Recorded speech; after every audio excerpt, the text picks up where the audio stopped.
Hola a todas, hola a todos, gracias por estar aquí. Vamos a iniciar la sesión en unos minutos. Estamos esperando a que lleguen más participantes. Si lo desean, pueden presentarse por el chat poniendo su nombre y de dónde se conectan. Tenemos interpretación al inglés y al español. Pueden acceder a la interpretación haciendo clic en el icono del globo terráqueo en la parte inferior de la pantalla. Allí pueden seleccionar el idioma y pueden también silenciar el audio original.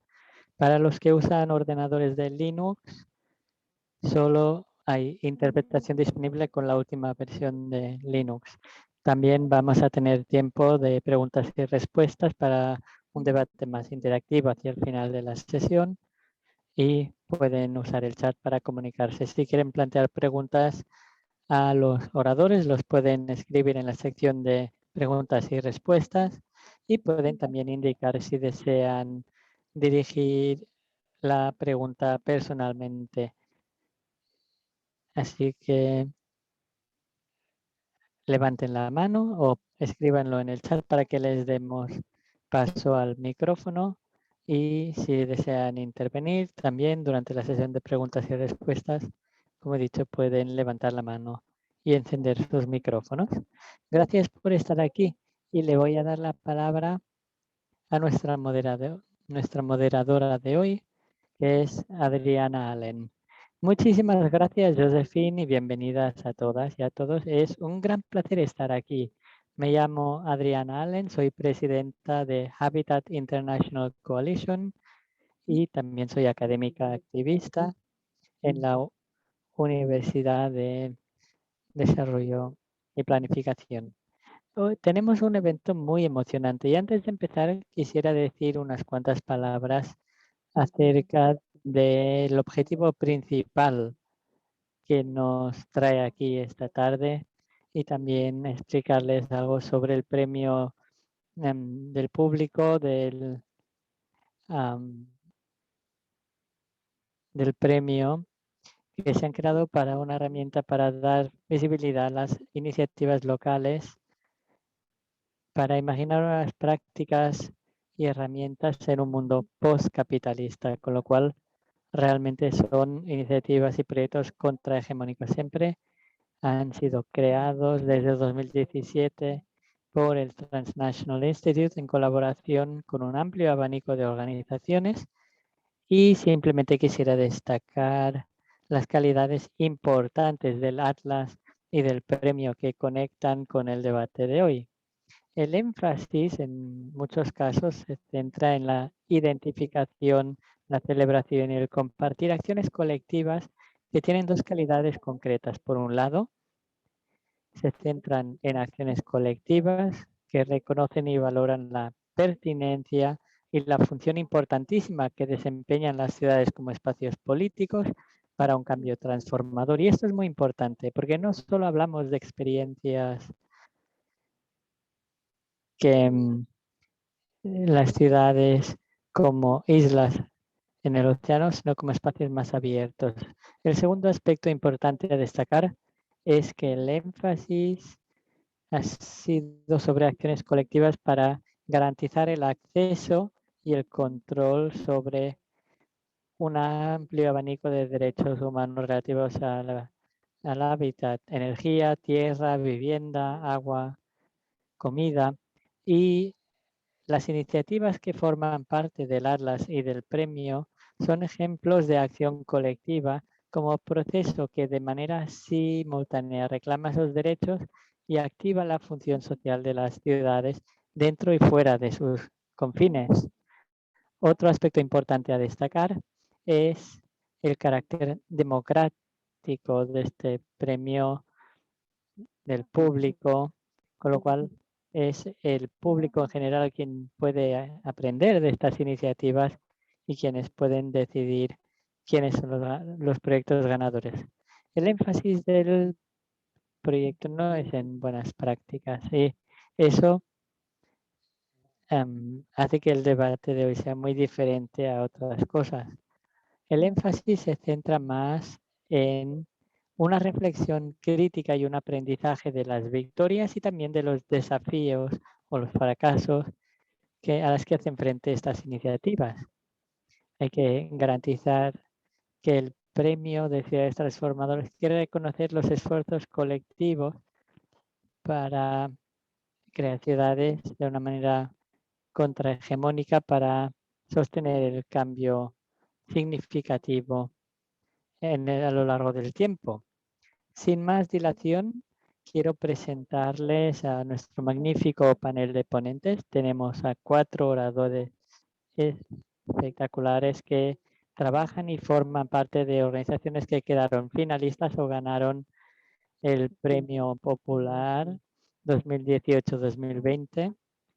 Así que a medida que os nombre, voy a empezar por Heather y voy a pedir a los panelistas que esperan. Heather Kirby es profesora emérita de Política Internacional y Política Pública en la Universidad de Medellín y profesora asociada en la Universidad de Valencia, en España. Ha vivido en el South Eco Village desde 2019, cuando fue miembro de la Junta de Directores entre 2018 y 2019 y actualmente es coordinador del programa educativo de la Ecoaldea. Ha publicado muchísimas obras y recomiendo que lean sus publicaciones. El libro más reciente se publicó en 2021, pero verán que el denominador común en todas sus publicaciones tienen que ver con intentar buscar cómo transformar la sociedad en la era del cambio climático. También tenemos a Lucía Ortiz de Casanat, de Porto Alegre, en Brasil. Bienvenida, Lucía. Lucía es activista por la justicia climática y es la presidenta de Amigos de la Tierra en Brasil. Ha trabajado durante más de 20 años en el movimiento para el cambio sistémico en base a la solidaridad internacional y el aprendizaje del feminismo popular y de iniciativas emancipatorias populares como Casanat. La iniciativa de Casanat está en Porto Alegre, en Brasil, y es un proceso permanente de resistencia y transformación. Así es como se define Casanat. Bienvenida, Lucia. Tenemos también a David Gabriel de Next Planning de Grenoble, en Francia. Gabriel es también activista, es artista visual, trabajador social y ha sido director de Next Planning desde el año 2012 y con los años ha participado activamente en la aplicación del enfoque comunitario para reforzar el empoderamiento entre los habitantes de las clases trabajadoras de los barrios populares de Grenoble. Es también el fundador del Atelier Populaire y participa en el desarrollo y la concepción de un proyecto urbanístico como alternativa a la demolición de la vivienda social. Y por último tenemos a Isadora Hastings de Cooperación Comunitaria AC de México. Isadora es una de las miembros fundadoras de Cooperación Comunitaria AC y desde 2010 es también su directora. Cooperación Comunitaria AC trabaja en proyectos para mejorar las condiciones de vida y mejorando la resistencia de las comunidades indígenas pobres de México, y desde su organización hablan en procesos de desarrollo para la recuperación de los hábitats en las zonas rurales y trabaja con otras organizaciones que trabajan en la producción social del hábitat y la construcción con materiales locales y la autogestión del territorio.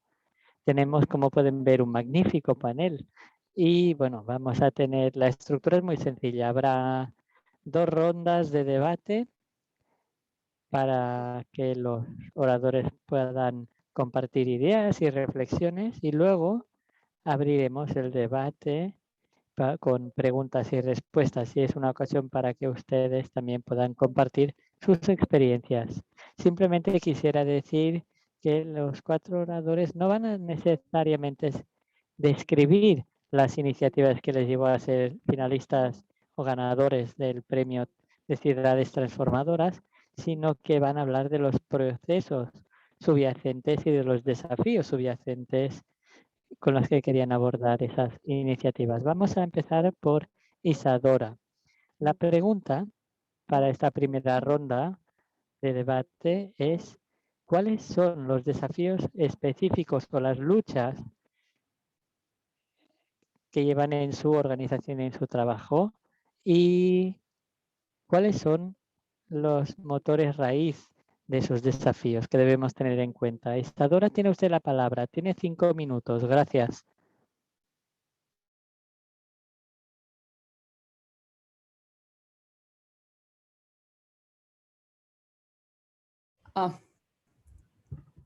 Yeah, sorry.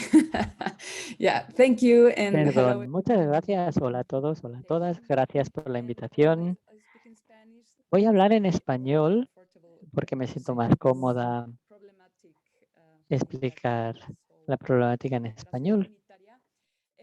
Bueno, como Adriana ya lo dijo, Cooperación Comunitaria, trabajamos recuperando y reconstruyendo y construyendo la vivienda tradicional rural en México, pero a través de un sistema integral que atraviesa lo territorial, lo ambiental, lo productivo y lo cultural. Entonces, comienzo trazando a México como un país con una gran diversidad biocultural, en donde las soluciones de vivienda que se han construido a través de la historia responden y están adaptadas a las diversas regiones del país, a los diversos climas, incluso geologías, y también a la cultura, ¿no? Y esto durante muchos años, pues ha venido en las últimas décadas, esta vivienda se ha ido desvalorizando por distintas situaciones.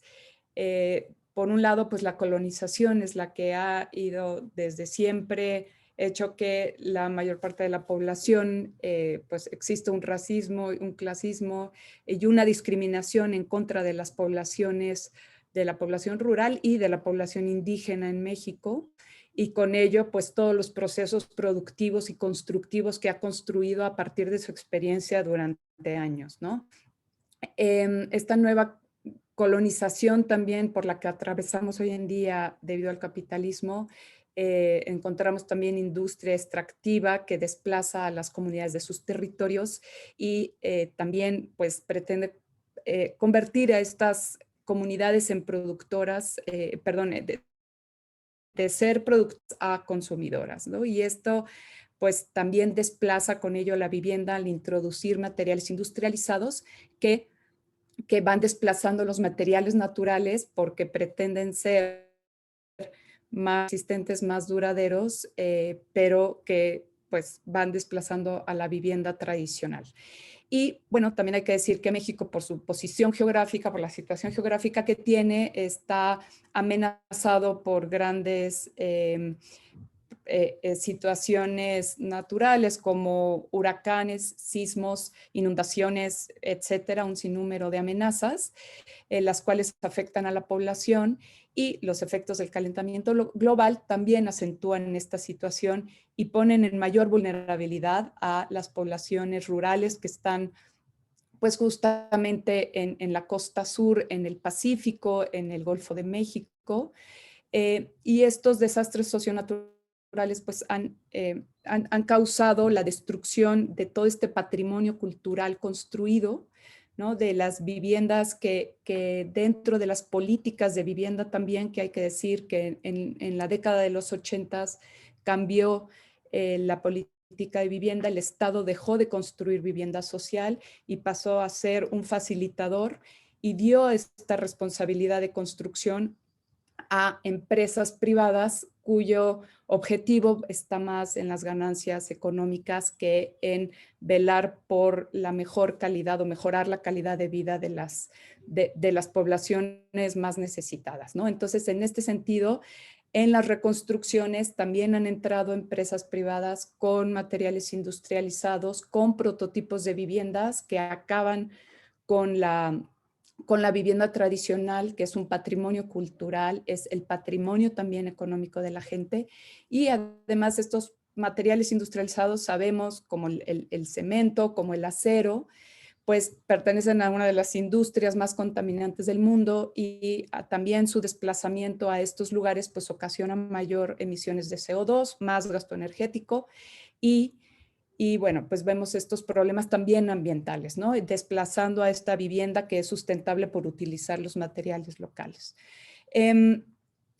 Al desplazar los sistemas constructivos tradicionales que son sustentables, no solo acabamos con este patrimonio, sino que también se desplazan los conocimientos relacionados a, eh, a dar estas soluciones mucho más adaptadas al contexto físico, cultural de las familias y pues poco a poco van extinguiendo la riqueza constructiva y pues todos los conocimientos que durante tantos años se han desarrollado para pues realmente construir vivienda adecuada a cada región, a cada comunidad del país. Hasta aquí dejaría mi intervención. Gracias. Many thanks, Isadora. And also Muchísimas gracias, Isidora. Gracias por darnos una panorámica tan enriquecedora y tan compleja. Hay elementos importantísimos a los que seguramente volveremos en la sección de preguntas y respuestas, ¿no? A la hora de identificar los causantes de esta situación y de la lucha. Ha hablado de racismo contra las comunidades indígenas y rurales y cómo eso los han intentado convertir de productores a consumidores. Has hablado de formas de neocolonialismo. También es muy importante la cuestión del cambio climático y las construcciones y materiales de construcción no naturales y cómo contribuyen a los desastres y cómo todas estas crisis con la neoliberalización de las vivienda pública que se ha puesto en las manos de empresas privadas. Nos has dado una imagen de cuál es el espacio y cuál es la lucha de cooperación comunitaria para la que trabaja. Muchísimas gracias, Isadora. David, te voy a invitar a que hables a continuación. Y de nuevo, para los que nos escuchen, no les podemos ver, pero recuerden que pueden plantear no solo preguntas en el chat, sino también preguntas y pensamientos. Gracias. Tienes la palabra, David. Muchas gracias, Adriana. Voy a hablar en español también. Hola a todos, todas, todos. Soy muy contento de ser aquí para el Fearless Cities y este panel. 4 años después del primer evento que ha tenido una grande importancia para la creación de un nuevo municipalismo en Francia y de una nueva relación entre los movimientos sociales y las municipalidades. Trabajo en la Villeneuve de Grenoble. La Villeneuve es una grande experimentación urbana de los años 70 en Francia, a partir de las ideas de Henri Lefebvre y del derecho a la ciudad. Fue el resultado del alcalde de Grenoble, Hubert Dubedou, y de la cooperativa del taller de urbanismo y arquitectura, que han creado un espacio increíble, el resultado de una experiencia municipalista con más de 2.000 viviendas sociales, apartamentos, 10 escuelas, 2 colegios, 2 centros sociales de salud, espacio cultural y un espacio para crear una alternativa a la ciudad capitalista. Hace 10 años ahora que trabajo en este barrio, que he creado un movimiento con la experimentación del community organizing.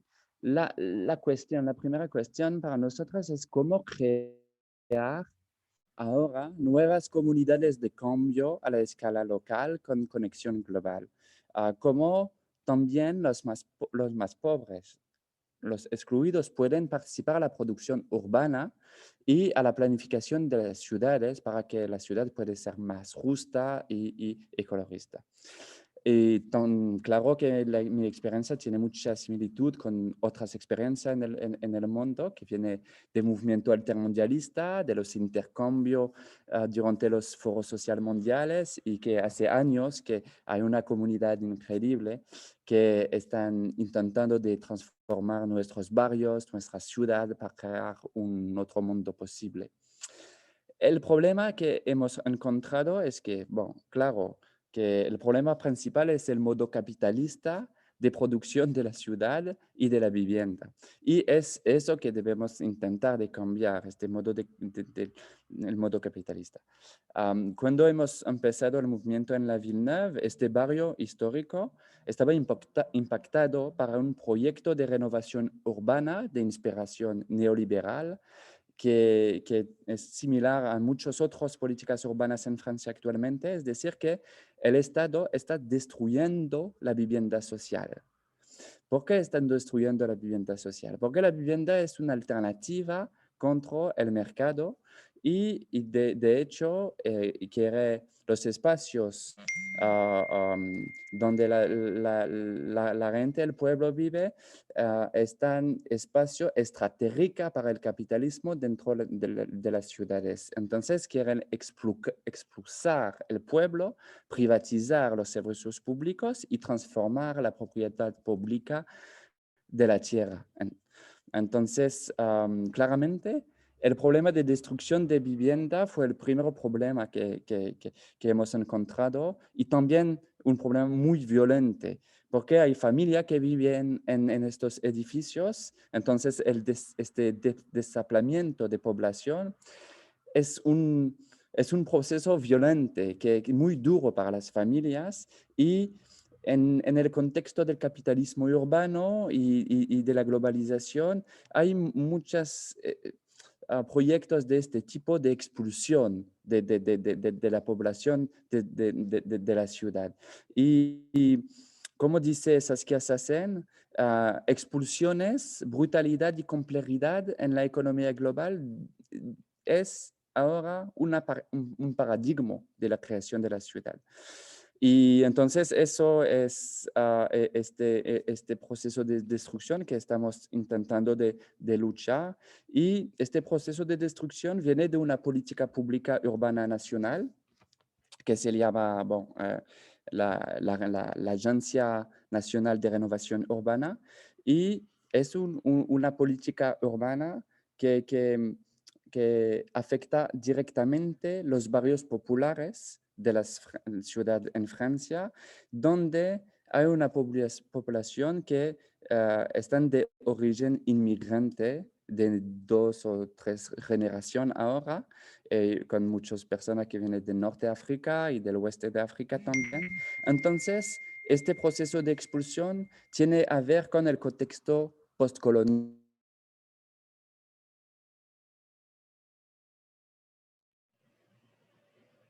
David, I don't know if we lost David. David, no sé si te hemos perdido.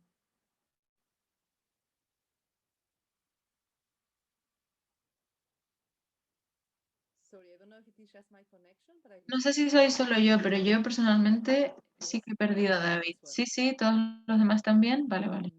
Okay. Intentamos Creo que intentaba seguir hablando. disculpa. Entonces, Te perdimos por las últimas palabras. Si quieres volver a repetir la frase y cerrar tu idea, por favor.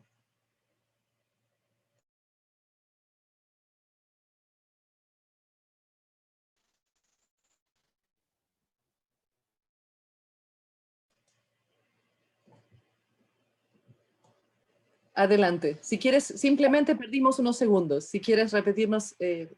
Sí, disculpas, es problema técnico. Y entonces,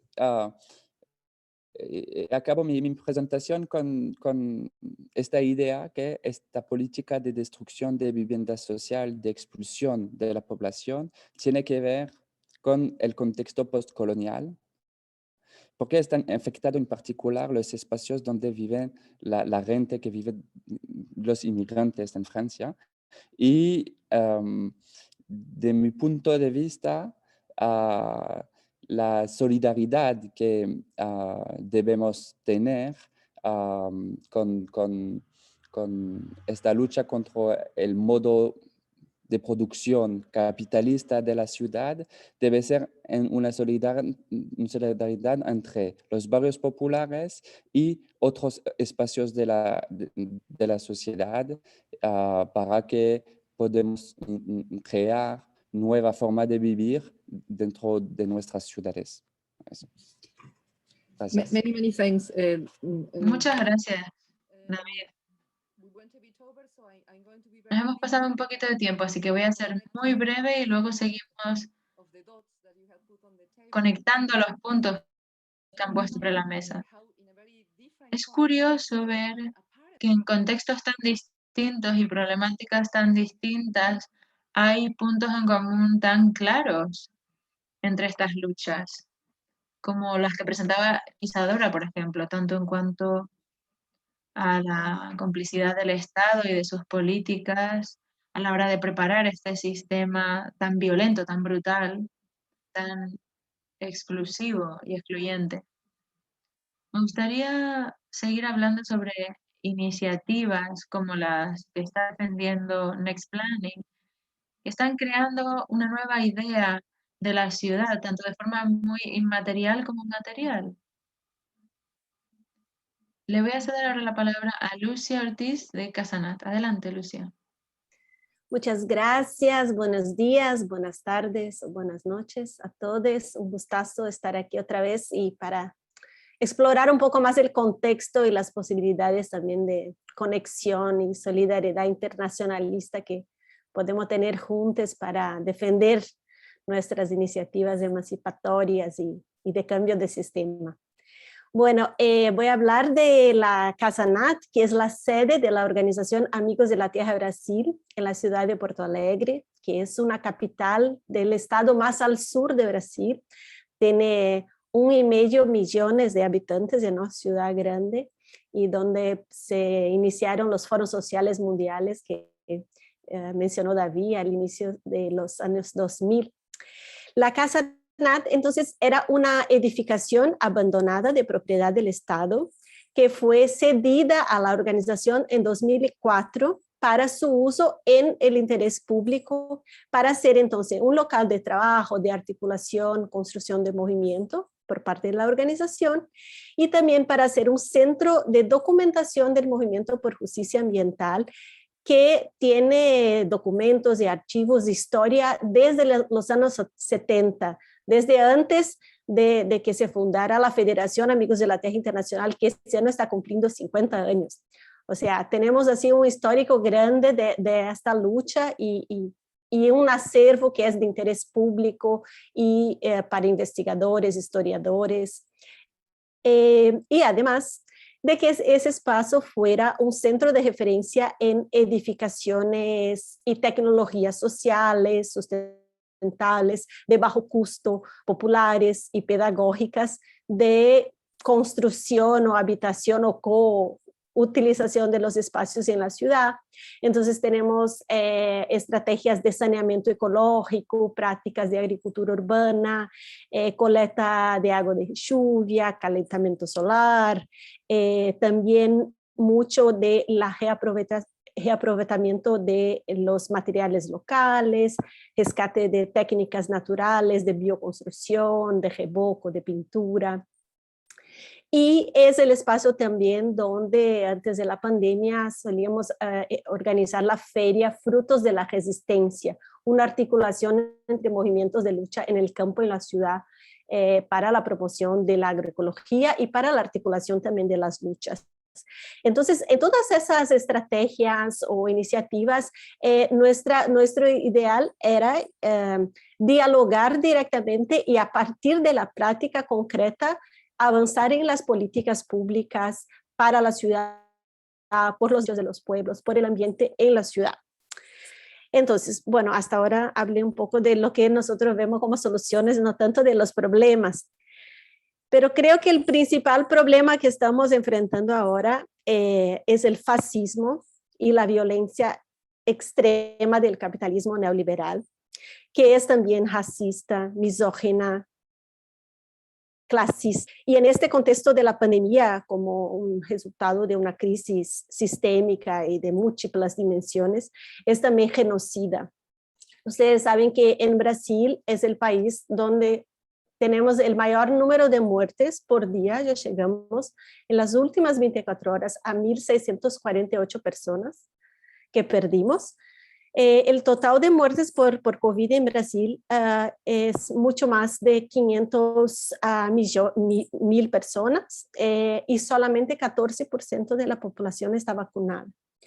Y en plena pandemia que estamos viviendo, 14.000 personas fueron desalojadas forzosamente de sus viviendas, 84.000 están siendo amenazadas de ser despejadas, a pesar de las recomendaciones construidas por los movimientos de derechos humanos en el Consejo Nacional de Derechos Humanos, por el Consejo Nacional de Justicia y con las campañas masivas que estamos viviendo que se llama de despejo cero, desalojo cero.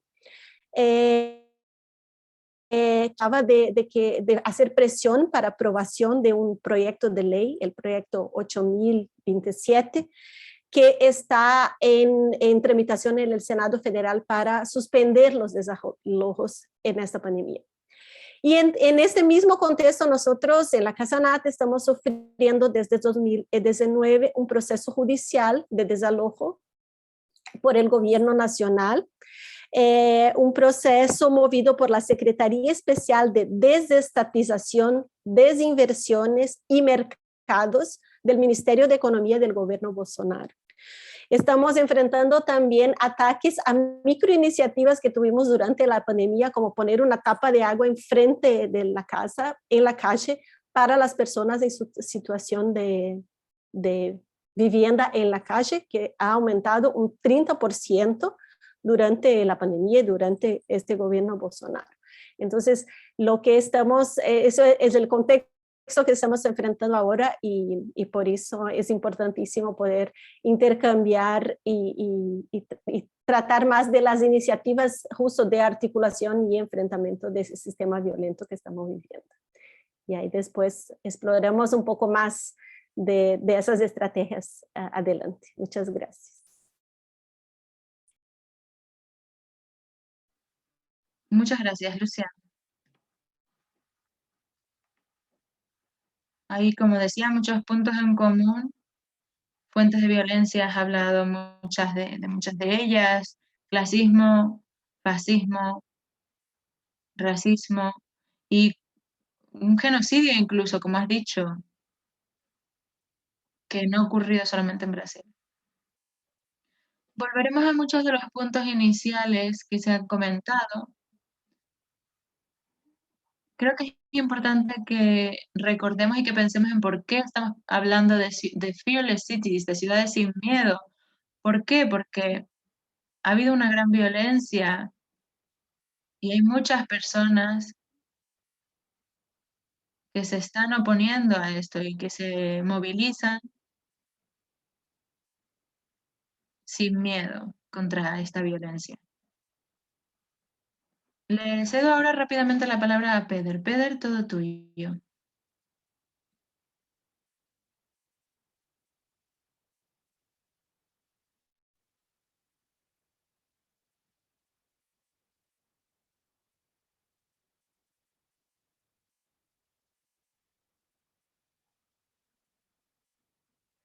Perdón, tenía el micrófono silenciado. Bueno, como decía, el Eco Village quería hacer las veces de una transición a una sociedad postmoderna. El problema que nos encontramos es un problema mayor, sociedad no sostenible, también en términos económicos y en términos sociales. Era importante hacer un nuevo modelo de sociedad para responder a este problema. Teníamos una parcela de 22 hectáreas cerca del pueblo de Club Jordan, en el centro de Irlanda, y aquí desarrollamos un proyecto de 55 casas sociales, una comunidad de 100 adultos, 35 niños, y construimos estas viviendas con una carta ecológica que desarrollamos nosotros mismos, con un gran aislamiento. Todas las viviendas daban al sur para que se calentaran con el sol, que incluso en Irlanda da mucho calor a las viviendas.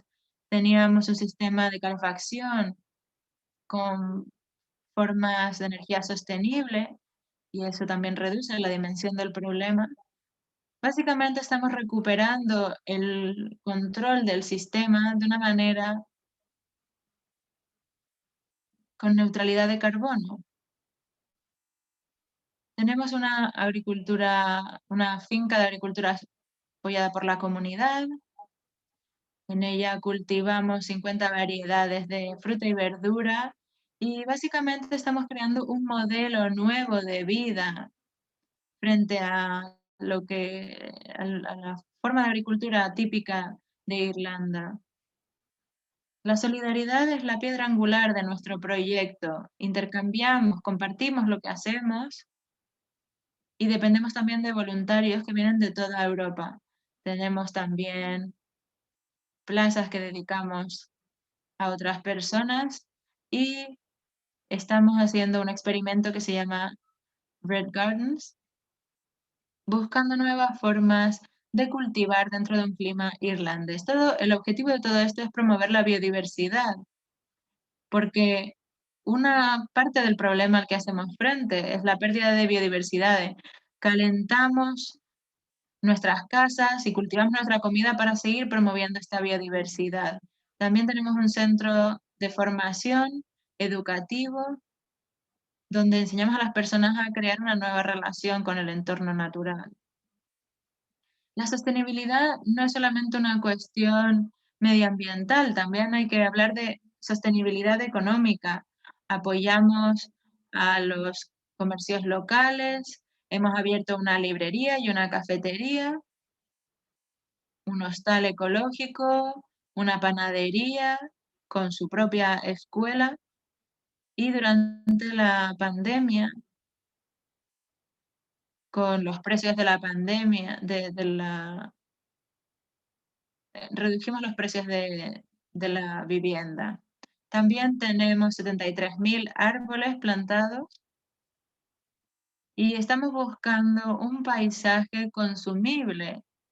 Incluso en una pequeña comunidad como la nuestra, estamos tratando de transformar la relación que tenemos con la naturaleza para crear un nuevo equilibrio. También como ONG educativa, somos un lugar de formación para las escuelas, las universidades. Invitamos a quien quiera a venir y aprender. Estamos uniendo la amenaza al cambio climático con la pérdida de biodiversidad. También damos formación en línea y eso nos ayuda a llegar a más personas. También tenemos un anfiteatro que inauguró en abril de 2017 el presidente de Irlanda y se utiliza para conciertos y festivales. Todavía nos queda mucho por hacer y quiero aprovechar la siguiente parte de la presentación para hablar sobre las lecciones que hemos aprendido de este proyecto. Muchas gracias.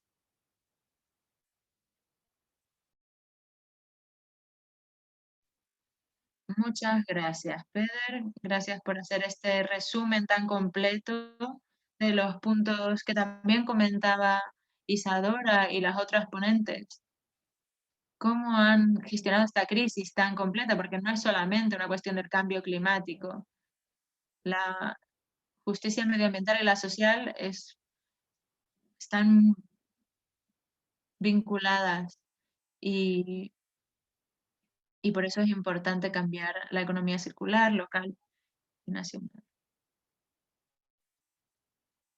Tenemos ya un comentario de Mulisa. Aprovecho para recordar a todos que si quieren pueden hacer preguntas en el chat, en la sección de preguntas y respuestas. Es un webinario, pero es un webinario abierto. Si tienen alguna pregunta y prefieren hacer la voz viva, les podemos dar acceso también. Así tenemos un diálogo mucho más cercano. Muchos de ustedes, y me refiero a los panelistas, muchos han empezado a hablar sobre, y aquí entramos en la segunda parte del debate, que tiene que ver con cómo los colectivos y las organizaciones han respondido a los desafíos identificados y cómo han conseguido un cambio transformador con esto. Creo que cada uno puede aprovechar sus 5 minutos para profundizar sobre esta cuestión. Pedro, si quieres empezar tú, vamos en orden inverso.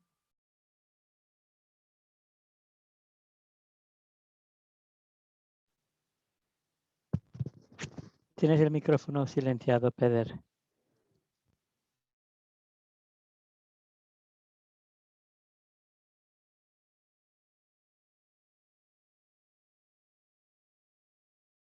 Ecológica y necesitamos impulsar esto.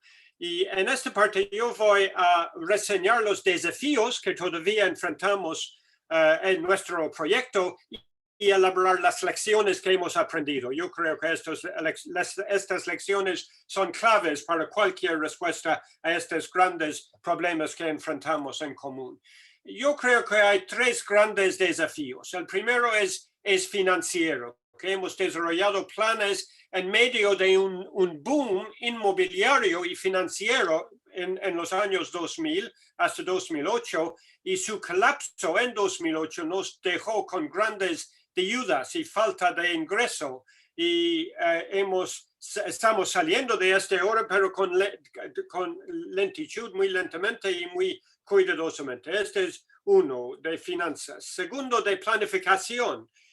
Yo creo que este es un problema que compartimos claro, en Europa y quizás otras partes del mundo, que cada proyecto experimental y alternativo hoy en día, como lo de nosotros, enfrenta los desafíos de cumplir con la enorme cantidad de reglas administrativas, de procesos, antes de recibir los permisos necesarios. Estamos metidos en esto por años y este es un gran desafío para cada proyecto alternativo, yo creo. Y tercer desafío es el desafío de construcción. Al principio hemos optado por un modelo durante el boom que fue centrado en la compra por particulares de la cooperativa de nuestros propios sitios donde construimos nuestras propias casas. Esta fue una opción para evitar que los especuladores iban a venir para comprar sitios solamente para hacer ganancia y no para estar parte de nuestros valores. Pero después del colapso de la economía en 2008, este modelo no funciona y necesitamos construir casas y apartamentos de menos costo para alquilar, además que para vender, y por sectores mucho más amplios de lo que tenemos hasta hoy en día en la comunidad. Entonces, jóvenes, gente de pocos ingresos, gente con discapacidades, refugiados, gente de edad. Entonces, necesita que desarrollemos capacidades, nuevas capacidades como comunidad en una situación en la cual tenemos pocas finanzas extra para cumplir con esto. Ya, claro, hemos sobrevivido como empresa cooperativa en años muy duros, pero solo a través de administrar las finanzas en forma súper cuidadosa y conservadora. Entonces, ¿qué son las lecciones para salir de esto? Y la primera lección, yo creo, es que hemos optado por un modelo de vivienda desmercantilizada y en medio de una sociedad mercantilizada a extremos. Estamos siempre nadando contra el corriente. Este es igual para todos nosotros, yo creo. La lección más valiosa para mí es que hemos vivido años muy difíciles con fuertes divisiones dentro de la comunidad. Pero para sobrevivir tuvimos que aprender cómo fortalecer los lazos comunitarios, desarrollar resiliencia a nivel personal y a nivel comunitario y mantener la visión y los ideales que tuvimos al principio. Creo que hemos logrado esto, pero a ritmo muy lento.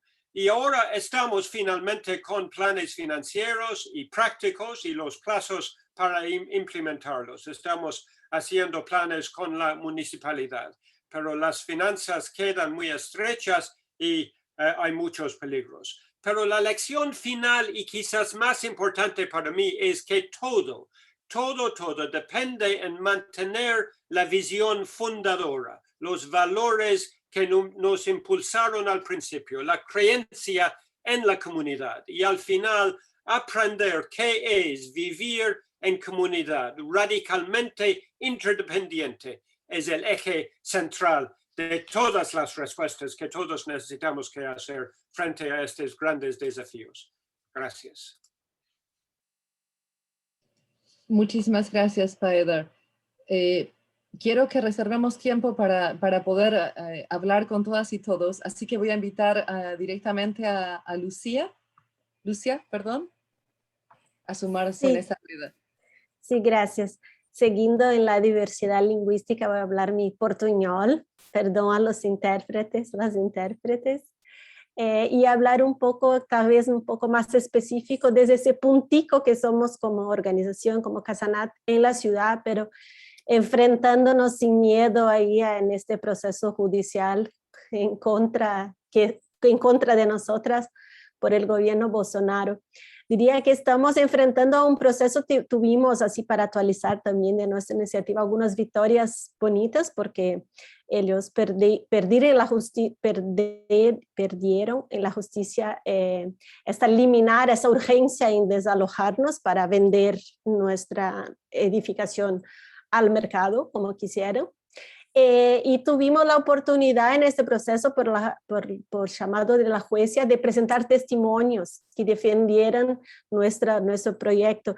Y eso fue tan lindo porque vimos que por ser un proceso colectivo, intergeneracional, donde mucha diversidad de personas, de comunidades quilombolas, de comunidades indígenas, en las ciudades, de vecinos, de otras organizaciones y movimientos sociales, participaron de blocos por blocos de esa construcción y de esos momentos de transformación, construcciones colectivas. Entonces había tanta gente de tantas áreas que quisiera testimoniar, sea historiadores, investigadores, sea maestros en la universidad, en el área de urbanismo, en el área de saneamiento ecológico, bueno, sea los movimientos, los vecinos. Entonces, por eso logramos como suspender el proceso por algunos 3 meses hasta que el gobierno venga con alguna propuesta de conciliación, que no sabemos cuál va a ser, pero eso fue la determinación de la justicia.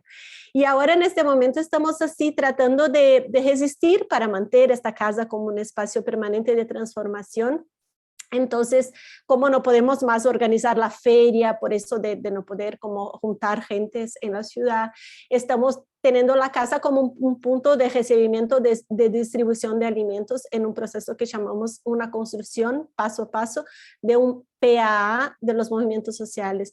Es como un plano de adquisición y de distribución de alimentos, porque cuando esas políticas públicas fueron desmanteladas en este gobierno, bueno, tenemos que lograr en nuestra articulación, sea a nivel local, sea en otros estados, hacerlo. Hicimos esa iniciativa de poner el agua a disposición como un derecho, ¿no? Y una agua que viene de una empresa pública que también se está por privatizar en la ciudad, poner a disposición de la gente en la calle que no tiene cómo quedarse en la casa durante la pandemia y no tiene acceso a agua.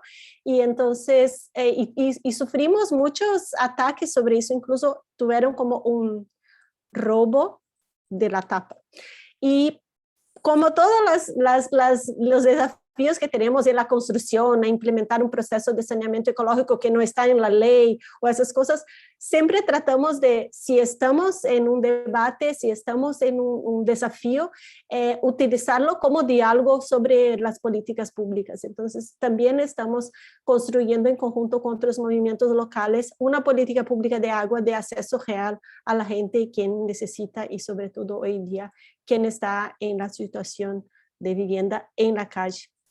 Y ahí entonces seguimos así también. Yo pienso que la mayor fortaleza de esa construcción es que es hecha en apoyo, ¿no? a los movimientos como Sin Techo, movimientos de mujeres, indígenas, quilombolas en la ciudad, que están en contra de ese proceso enorme de financiarización, incluso de lo que hay de naturaleza en la ciudad, es financiarización para compensar, por ejemplo, la especulación inmobiliaria, para pintar de verde condominios de lujo, para decir que es compensación de grandes infraestructuras como un aeropuerto que que como desalojó 5.000 personas en la ciudad, pero quiere comprar carbono de la Amazonía y pintarse de verde, ese proceso de financiarización de la naturaleza.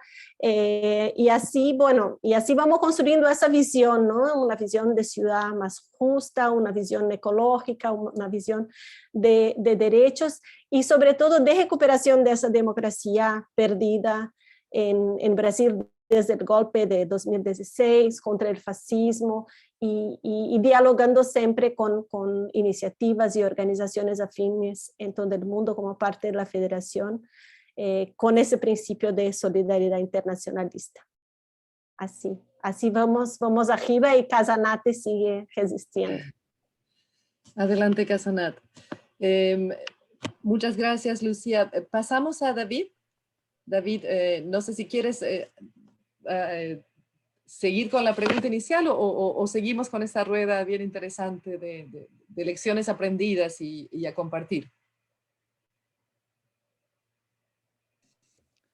Sí, David, muchas gracias. Sí.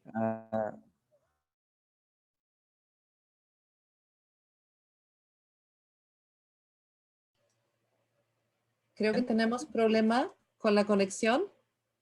Pasamos a Isadora y volvemos a ti en 5 minutos, David. Isadora.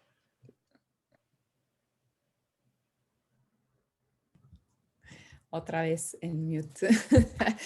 Bueno, desde Cooperación Comunitaria percibimos la vivienda, y creo que también como parte de HIC, como un proceso, ¿no? Es muy importante la vivienda como un proceso y como un sistema integral, que hay una interconexión con las actividades productivas, con el medio ambiente, con lo territorial y con las formas de vida y culturales. Entonces, vemos la vivienda en esta dimensión y a partir de este trabajo que hacemos con grupos organizados en la producción y gestión social del hábitat, así como en procesos de reconstrucción después de desastres, es muy importante para Cooperación Comunitaria trabajar con sujetos colectivos, es decir, terminar la individualización y ver a las familias como entes separados, sino como parte de procesos en donde todos aprendemos, intercambiamos conocimientos y vamos desarrollando pues desde la vivienda como reforzada para que sea más resistente a todos los eventos socionaturales que puedan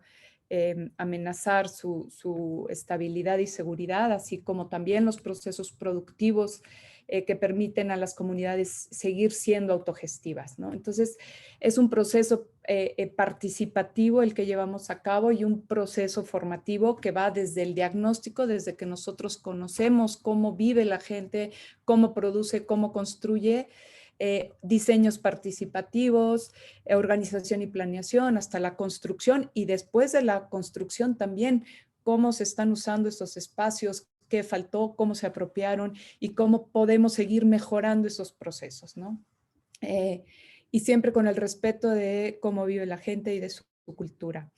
El hecho de trabajar con el sujeto colectivo y en comunidades rurales donde pues existe ya una tradición en la forma de hacer y producir, es importante también recuperar la propiedad colectiva del suelo, que es muy importante sobre todo para la defensa de la tierra contra el extractivismo y otras iniciativas que van en contra de las comunidades y promueven el desplazamiento de las comunidades. La organización para la autogestión es muy importante. Prácticas de apoyo mutuo, como también se pueden, justamente lo que decía también Lucía, contribuir a la solidaridad, ¿no? Y Paider también, contribuir a la solidaridad a través del apoyo mutuo. Y la toma de decisiones por consenso, una discusión que nos lleva a profundizar y a reflexionar y no solo una votación para tomar una decisión, ¿no? Estos diálogos mucho más profundos que son importantes. La vivienda tradicional de por sí está adaptada a los contextos físico y culturales, pero el cambio climático y el aumento de las amenazas también, el trabajo que hacemos en Cooperación Comunitaria es adicionar esos elementos a través de tecnología adaptada y apropiable que refuerza las estructuras y permite que sea más resistente ante los distintos eventos, ¿no? Y para ello hemos generado una metodología participativa también en procesos de reconstrucción, que es mucho más complejo porque estos procesos de reconstrucción, pues hay más actores involucrados, los tiempos son más cortos, pero también cómo ir generando campañas para la no demolición. Por ejemplo, en el caso de Oaxaca, comenzaron a haber demoliciones injustificadas y entonces cómo generar bancos de materiales para recuperar materiales para evitar también que se fueran a tiraderos que contaminaran ríos y otros espacios. Entonces también se hace importante, y por temas también del cambio climático en el que vivimos, pues cambiar este pensamiento a recuperar, a reconstruir, a restaurar las cosas que tenemos y no simplemente desecharlas y construir nuevo, ¿no? Que claro que sabemos que viene también pues de estas empresas que están metidas en ciclos capitalistas y que no respetan los ciclos naturales. Entonces, nosotros, por ejemplo, en esa reconstrucción logramos recuperar 58 viviendas, las cuales reconstruimos, las cuales pues eran mucho más amplias en metros cuadrados y cúbicos. Logramos ahorrar el 48% de los costos y pues tener una mucho mejor eficiencia por el uso de materiales locales, para el confort térmico, que era 3 veces más eficiente el clima interno, y esto pues contribuye también al ahorro del gasto energético, ¿no? Y de las emisiones de CO2.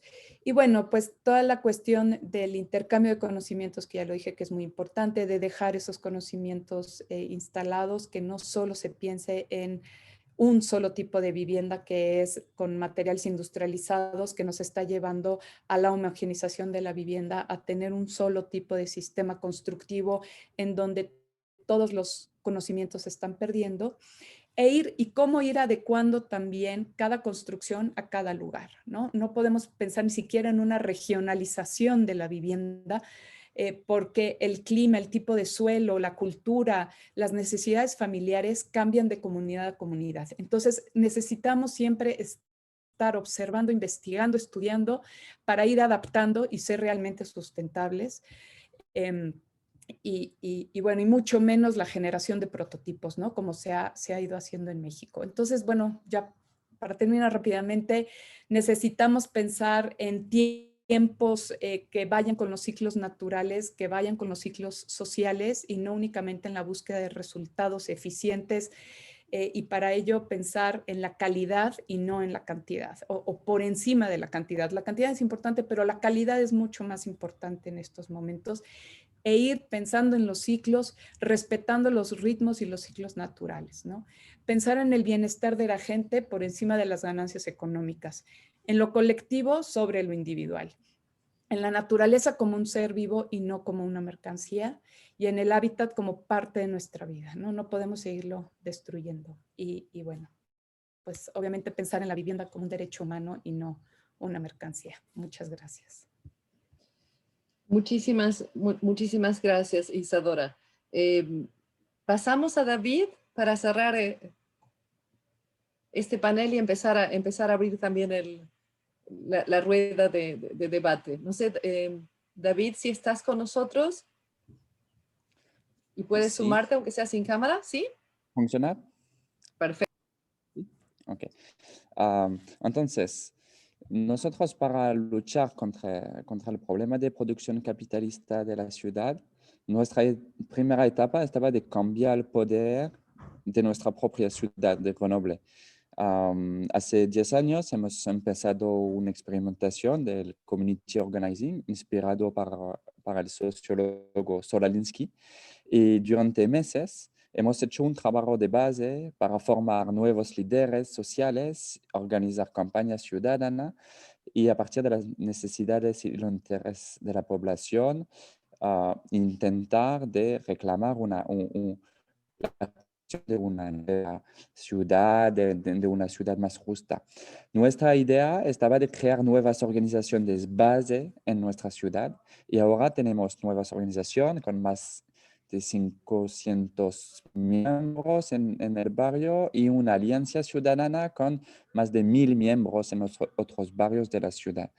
La segunda etapa para nosotros estaba la experimentación de nueva metodología de planificación urbana, porque pensamos que es estratégico de tener nuevas herramientas y fue la idea del taller popular del urbanismo. La idea nuestra está que para cambiar la ciudad debemos tener urbanistas, arquitectos, expertos, diferentes profesionales que pueden trabajar para los intereses de los habitantes y no solo para las instituciones locales que muchas veces está capturada para los élites y la clase media. Entonces, no, es no una nueva idea, viene de Paul Davidoff y del Advocacy Planning hace años, pero este rol de los profesionales y expertos para el suceso de las experiencias municipalistas y como aquí estamos en Fearless Cities, debe ser en debate dentro de la galaxia municipalista y alternancialista, este rol de los expertos. Con el Taller Popular de Urbanismo hemos organizado una multitud de iniciativas como demostración, taller popular, proceso de co-construcción, petición, ocupación, pero la última iniciativa de referencia estaba la organización de un referéndum. Esta experiencia ha sido finalista del concurso Transformative City y voy a presentar a esta iniciativa. La idea estaba crear un mecanismo contra la política de demolición de vivienda social, que es una política nacional. Nuestro alcalde, Eric Piolle, un alcalde municipalista, ha participado durante también hace 4 años en el Fearless, pero está diciendo a los habitantes su dificultad de luchar contra una política nacional urbana, una política urbana nacional, de nivel nacional. Y en este conflicto entre el local, la política local y la política nacional, nuestra idea estaba de crear un mecanismo porque debemos luchar contra la idea que no hay alternativa, esta idea neoliberal que dice no hay alternativa. Entonces, hemos pensado este referéndum como una herramienta para bloquear la política nacional de demolición, pero también para crear después nuevas alternativas. Hace 2 años hemos hecho este referéndum, después una campaña durante meses y más de 500 habitantes del barrio han votado. La cuestión estaba por o contra la demolición de viviendas sociales, estaba muy simple como cuestión y los habitantes del barrio han podido votar y con una participación más importante que durante las elecciones locales y en el barrio. El resultado final fue que más de 70% de los habitantes no quieren la demolición de vivienda social. Y a partir de eso, y este mecanismo de referéndum, hemos empezado de tener una nueva fuerza para una negociación entre el poder local y el poder nacional. Bueno, actualmente no hay todavía demolición prevista en el barrio, entonces no fue un suceso completo, pero hemos más de 7% de la vivienda social que fue rehabilitada.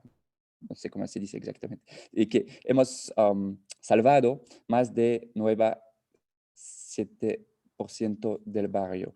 Y entonces, esta idea de referéndum local, hay otras experiencias de este tipo, sobre todo en Berlín, en Alemania, donde los ciudadanos están autogestionados referéndum local y creado mecanismos que quieren tener una importancia también jurídica dentro de la política local y los mecanismos de participación ciudadana. Pensamos que estas ideas de referéndum local puede tener una herramienta para presionar colectivamente, para tener más de rehabilitación de vivienda y también debe ser una herramienta para una ciudad justa, pero también para una ciudad ecologista, porque en la era del antropoceno no es posible de destruir más. No tenemos los recursos para destruir vivienda existente. Entonces, como lo dicen los arquitectos Lacaton y Vassal, que viene de ganar el premio Pritzker, considerado como el Nobel de Arquitectura, reconstruir en lugar de destruir, ahorrar en lugar de gastar. Muchas gracias. Muchísimas gracias, David. Estoy segura que si estuviéramos juntos habría un aplauso muy fuerte para agradecerles a todas y a todos. Puntos muy importantes y tantos, y estoy segura que vamos a seguir fortaleciéndolos y sacando aún más preocupaciones comunes, pero también estrategias comunes con la participación de aquellos que están en la audiencia. Yo creo que hay algo común, muy rápidamente por señalar, que tiene que ver con cualidades particulares que tratan de pelear, donde the struggle o el desafío, la lucha es concebir, construir una ciudad que es diferente a la ciudad rápida. Y cuando digo la ciudad rápida es como la comida rápida, ¿sí? La comida chatarra. La ciudad chatarra es justamente, yo creo que está al corazón, sea en la ciudad o sea en el campo, está en el corazón de la lucha que todos ustedes plantean. Y la lucha es contra la mercantilización, contra la financiarización, que es aún peor que la mercantilización, contra la destrucción, el desecho, el descarte. Y algo muy importante, la individualización, ¿no? Esto es algo que marcaron todos ustedes, como las normas, como el poder hacer está constantemente orientado a individualizar, a obstruir la posibilidad de sujetos que colectivamente producen alimentos, producen energía, piensan, hacen, viven, habitan y demás. Aquí en esta cuestión de construcción de sujetos colectivos, derecho y de hacer hay algo muy importante. Antes de abrir el piso a la próxima rueda, con el ratito que nos queda, teníamos la idea de compartir algo que tiene que ver quizás con en algunos rasgos con algunas de estas ideas que estaban planteando a un nivel quizás de abstracción mayor.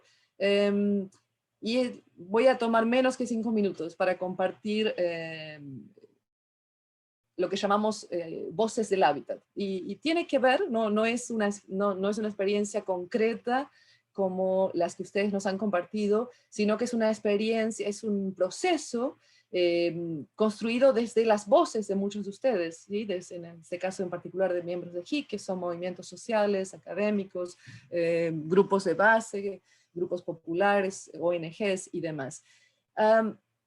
En algún momento en mayo del año pasado, en el medio, o sea, cuando todavía no entendíamos qué estaba pasando en relación a la pandemia y demás, surgió esta necesidad colectiva de poder escribir algo juntos. Y así surgió este manifiesto de HIC que llamamos Voces del Hábitat. Es un documento abierto, es un documento que vive, es un documento que se sigue poblando, es un documento que surgió en América Latina, pero viajó a otras regiones y se sigue reescribiendo. Y en ese sentido, no voy a describirlo, porque pueden acceder al documento, a su versión larga, a su versión corta, está en inglés, está en francés, está en árabe y está en español, así que está ahí para todos. Pero sí quizás señalar algo común, ¿sí? Entre esta aglutinación de voces, ¿no? que vienen hablando desde hace un año como voces del hábitat, dentro de HIC y muchos de los puntos que ustedes han planteado. Por un lado, yo creo que hay algo muy importante que todos los 4 han planteado, que es esta redefinición del diagnóstico, ¿no? De cuál es el problema y demás. Y eso está clarísimo. Y en este caso, por ejemplo, por el momento en que el manifiesto fue producido, nosotros dijimos, bueno, hay que redefinir la pandemia. No estamos hablando de una crisis aislada, de una crisis única, de una única pandemia, no estamos hablando de una crisis de salud, global de salud, estamos hablando de crisis concatenadas, crisis sistémicas, que claramente, como sabemos y hemos escuchado, se repite todos los días en foros virtuales, no solamente han puesto al desnudo desigualdades, injusticias existentes, pero también están generando constantemente otras. Entonces hay algo aquí también muy importante que todos ustedes plantearon, que es esta constante, la necesidad de ser muy versátiles, porque esta reproducción de mecanismos de discriminación, de exclusión y demás, sigue cambiando su forma, ¿sí? Y en este momento una preocupación central para nosotros desde el manifiesto, esta idea de generar un momento, un contexto de crisis global como un momento superior, que suspende todas estas discusiones que estamos teniendo y plantea, hay un momento unificador donde todas y todos tenemos que unirnos para salir adelante. Claramente estas desigualdades, estas diferencias no se suspenden ni se acaban. En ese momento también veíamos el segundo punto, veíamos algo bien importante, que empezaban a aparecer las primeras voces dentro del concierto internacional de qué hacer frente a esto. Entonces los llamados, por ejemplo, de Naciones Unidas, de su administrador, que nos decían en mayo del 2020, nos decían ya, estamos cerca, estamos a riesgo de enfrentar 2 décadas perdidas a nivel mundial. Ahora sabemos que es más, no he escuchado quién sigue la cuenta, pero cuando pensamos esto en relación a los objetivos de desarrollo sustentable, aquí hay una cuestión muy, muy importante a debatir. Y también llamados a una movilización de recursos financieros a través de los estados y a través de la comunidad internacional, no caridad, ¿sí? Masiva, en ese caso también Naciones Unidas, el secretario general de las Naciones Unidas, en mayo del 2020, repito, decía, necesitamos, en ese momento necesitábamos, antes de la vacuna, antes de mucho más que se siguió sumando después, antes de los desalojos que siguieron, antes de los procesos de destrucción que siguieron, él decía, necesitamos el equivalente a un 10%, movilizar recursos equivalentes al 10% del Producto Bruto Mundial, o sea, una cifra que sabemos ahora es mucho mayor. En el medio de todo esto, un llamado constante justamente por colectivizar, ¿no? Por qué significa la pandemia, y todas las crisis concatenadas que estamos enfrentando y vinculadas a la pandemia en términos de gestión colectiva, de manejo colectivo, de derechos colectivos y también en relación al Estado. Y esto aquí quiero resaltarlo porque es algo que varios de ustedes plantearon, la posibilidad del Estado como, bueno, el alineamiento en gran parte de los estados con estos procesos destructivos, estos procesos violentos. Lo plantearon con muchos ejemplos, ¿no? En momentos donde la gente se tenía que quedar en la casa, se seguía desalojando, y